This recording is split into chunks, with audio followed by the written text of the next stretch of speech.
Hello everybody, I'm Aaron Heslehurst. Welcome to the program, an exciting snapshot of all the latest in the world of business and money. We're going to talk about the International Labour Organisation, hopefully go live to Geneva.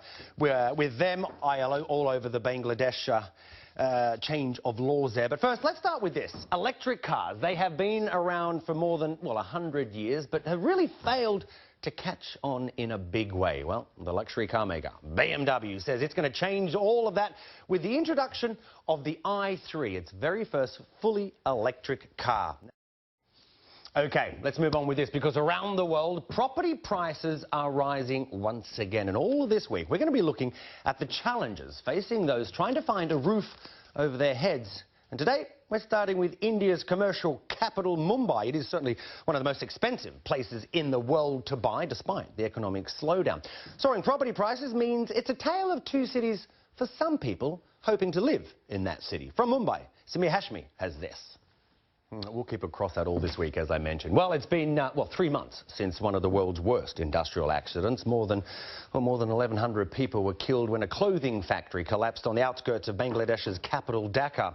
The disaster at Rana Plaza factory has prompted some fierce debate about just how to make textile factories in Bangladesh safer and protect, of course, workers' rights. Well, let's get more. What does the IL want? Let's go straight over to Geneva. Gilbert Hungbo, who's the Deputy Director General of the International Labour Organisation. Gilbert, great to have you with us. So, Gilbert, let me just get this straight.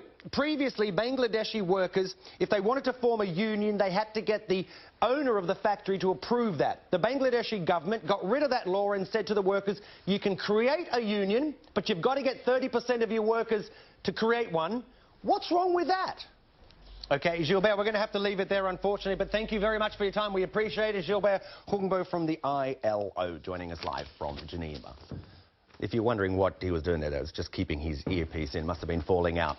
Let's talk about this. Two of the world's biggest advertising groups are to merge in a mammoth $35 billion deal. The New York-based Omnicom and Paris-based Publicis revealed on Sunday that they are to form a giant responsible for promoting brands that include, well, the likes of Adidas, Guinness, Starbucks and Doritos.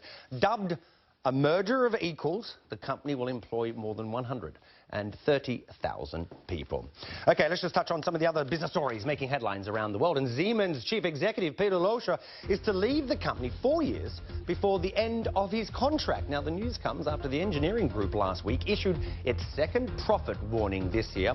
Shares of the giant engineering company rose over 2% in early Frankfurt trade.